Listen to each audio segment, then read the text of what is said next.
To every Pakistani, you stood as one unbreakable wall, a Bunyanum Marsus. Excellencies, though in a position of strength, Pakistan agreed to a ceasefire facilitated by President Donald Trump's bold and visionary leadership. We express our deep appreciation to him and his team for their active role in bringing about the ceasefire. President Trump's efforts for peace helped avert a more threatening war in South Asia. Had he not intervened timely and decisively, the consequences of a full-fledged war would have been catastrophic. Who would have lived to tell what happened? And therefore, in recognition of President Trump's wonderful and outstanding contribution to promote peace in our part of the world, Pakistan nominated him for Nobel Peace Prize. And I think this is the least we could do for his love for peace. And I think truly he's a man of peace. Ladies and gentlemen, we're also grateful to our friends and partners, including China, Turkey, Saudi Arabia, Qatar, Azerbaijan, Iran, UAE, and of course, UN Secretary General for extending their diplomatic support to Pakistan at this crucial time. Excellencies, we have won the war, and now we seek to win peace in our part of the world. And this is my most sincere and serious offer before this August Assembly of the World Nations. Pakistan stands ready for a composite, comprehensive and result-oriented dialogue with India on all outstanding issues. South Asia requires, ladies and gentlemen, proactive rather than provocative leadership. India's unilateral and illegal attempt to hold the Indus Water Treaty in abeyance defies the provisions of the treaty itself as well as the norms of international law. Pakistan has made it abundantly clear, and let there be no doubt once again in anybody's mind, as I said last year in this hall, from this podium, we will definitely and ardently defend, inshallah, the inseparable right of our 240 million people on these waters. To us, any violation of this Indus Treaty represents an act of war. Ladies and gentlemen, through this august House, I wish to assure the Kashmiri people that I stand with them. The people of Pakistan stand with them. And one day soon, inshallah, India's tyranny in Kashmir will come to a grinding halt. Kashmir will gain its fundamental right to self-determination through an impartial plebiscite under the auspices of this very organization, United Nations. Excellencies, the plight of the Palestinian people is one of the most heart-wrenching tragedies of our times. This prolonged injustice is a stain on the global conscience and our collective moral failure. For nearly 80 years, the Palestinians have courageously endured Israel's brutal occupation of their homeland. In the West Bank, each passing day brings new brutality, illegal settlers who terrorize and kill with impunity, and nobody can challenge them and question them. And in Gaza, Israel's genocidal onslaught has unleashed unspeakable terror upon women and children in a manner we have not witnessed in annals of history. In blind pursuit of its nefarious goals, the Israeli leadership has unleashed a shameful campaign against the innocent Palestinians, which history will always remember as one of its darkest chapter. But speak we must, Madam President, we must speak and speak loud and clear. Our words are too little, too late for Hind Rajab, a child, nay, a little baby. We have all heard her trembling voice on that phone call, which little Hind made as she struggled to stay alive under Israeli onslaught and atrocities. Can you imagine that little girl, Hind Rajab, as if she was our daughter? Can you imagine not having the compassion to spare her life? My agony and the agony of the entire Muslim Ummah, indeed, I think, the agony of all the nations on the planet is that we failed Hind Rajab, and she will not forgive us in this world and the world hereafter. As they say, ladies and gentlemen, the smallest coffins are the heaviest to carry. I, for one, would know, for I too carried the tiny coffin of a 7-year-old Irtiza Abbas during the recent confrontation with India. He was only 6 years old. Therefore, we cannot and we must not fail these children of Gaza or any child anywhere in the world. We must find a path to a ceasefire now and just now. Pakistan firmly supports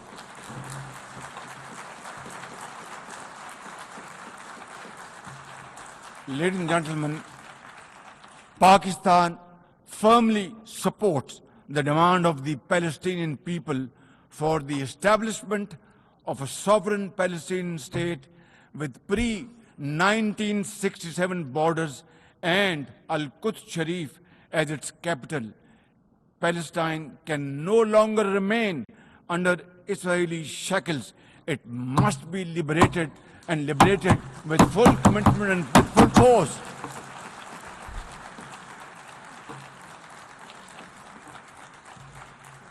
Excellencies, as far as Pakistan is concerned, we were among the first to recognize Palestinian statehood in 1988.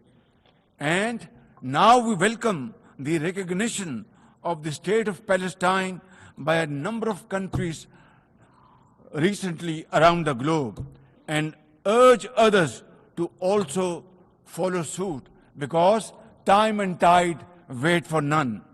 We are further grateful for President Trump's timely initiative to invite Arab Islamic states 3 days ago here in this building for a consultative session at the United Nations.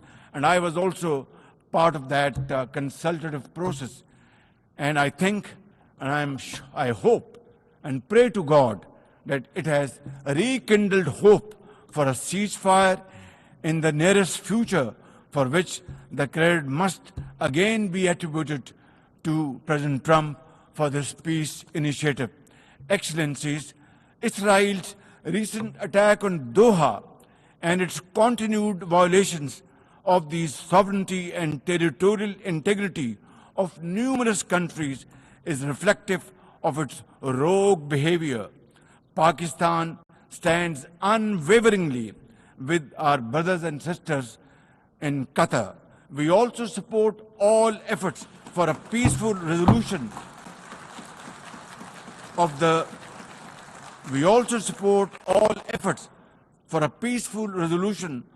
Ukraine conflict in line with the UN Charter to end human sufferings and global turmoil caused by this protracted war.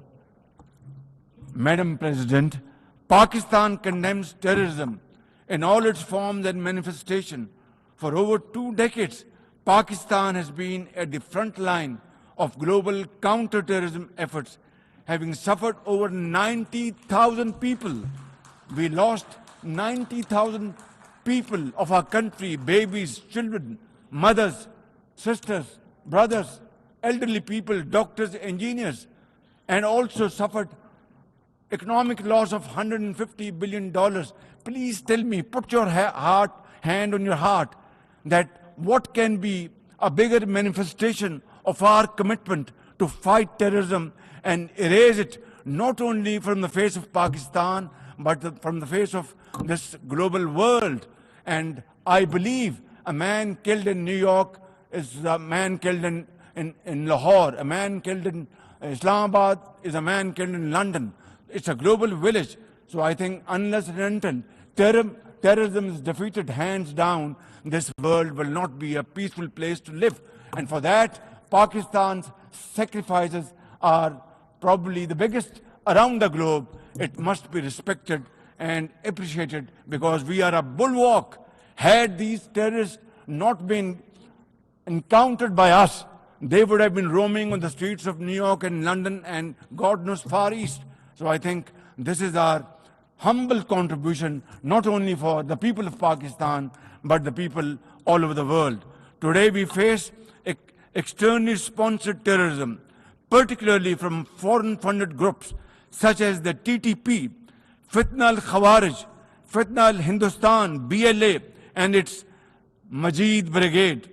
Operating from Afghan soil, these groups are responsible for some of the most heinous attacks inside Pakistan, including the dastardly Jafar Express train incident earlier this year, the train was hijacked and 400 people were kept for days and weeks. And mercifully, by Allah Almighty's grace, our armed forces and law enforcing agencies were able to recover them.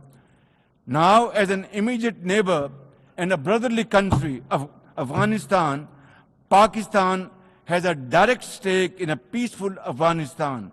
We believe that the key to development and prosperity lies in regional stability and connectivity. Pakistan continues to engage with all partners to extend humanitarian assistance, promote economic recovery, and encourage inclusive political framework in Afghanistan. The interim Afghan government must, however, uphold human rights, including women's rights. Above all, we expect that Afghan interim government to take effective action against terrorist groups and to ensure that Afghan soil is not used for terrorism against any country.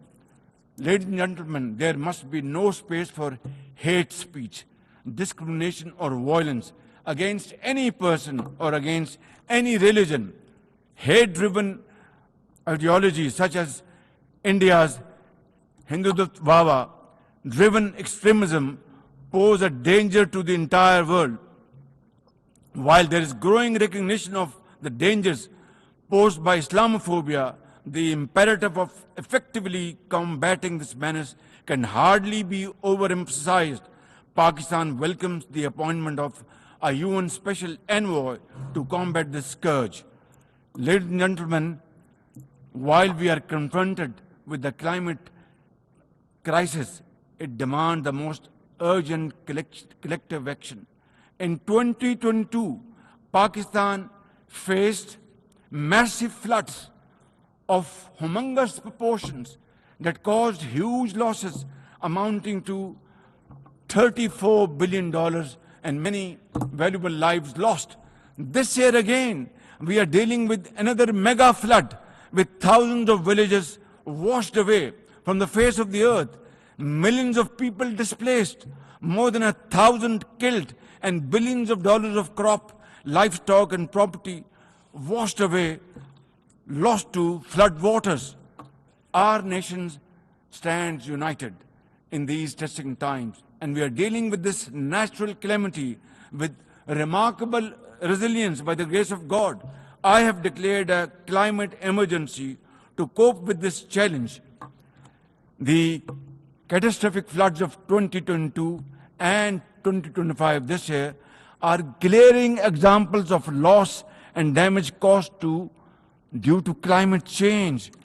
Pakistan, to the contrary, my honorable guests in this hall and through the cameras around the globe, Pakistan contributes less than 1% of global emissions annually, yet it continues to face the relentless brunt and muddy waves of climate change.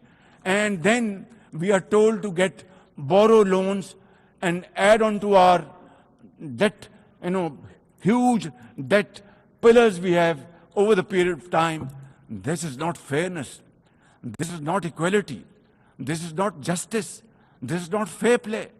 How can you expect a country which is a developing country facing humongous flood challenges every year due to climate change and no fault of ours, and yet we are told to borrow more loans? I think borrowing loan would be destroying your economy. We will be better off than not borrowing loan and standing on our own feet, working hard, tirelessly, blood and sweat, and we will, inshallah, make Pakistan a great country, inshallah. Ladies and gentlemen, while we deal with climate change, I bear good tidings on the domestic economic front. Socio-economic development and the welfare of our people are among my government's foremost priorities.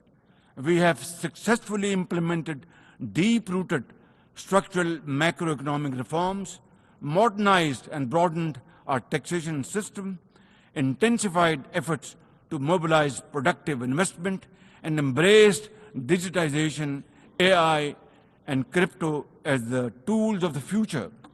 Strategic partnerships, including our all-weather cooperation with China through the China-Pakistan Economic Corridor under President Xi Jinping's landmark Belt and Road Initiative, are contributors to our progress as I speak. I admire the vision and foresight of President Xi Jinping, whose recently launched Global Governance Initiative, along with other global initiatives, offers a comprehensive framework for a more just, fair, and inclusive development. Excellencies, as a non-permanent member of the UN Security Council, Pakistan is playing its constructive role in conflict prevention. The unanimous adoption of Resolution 2788 under our presidency of the Council has renewed our collective commitment to multilateralism, respect for the UN Charter, and effective implementation of UN Security Council resolutions. Excellencies, at the end, let me assure you that Pakistan will always stand for peace, justice, and development, for a revitalized United Nations, and for cooperative and multilateralism that is fair and inclusive and delivers for all. Therefore, let this 80th anniversary not simply commemorate history. Let us make history and chart a future for the next 80 years with these United Nations as enduring hope for global good. Let us truly strive to become better together.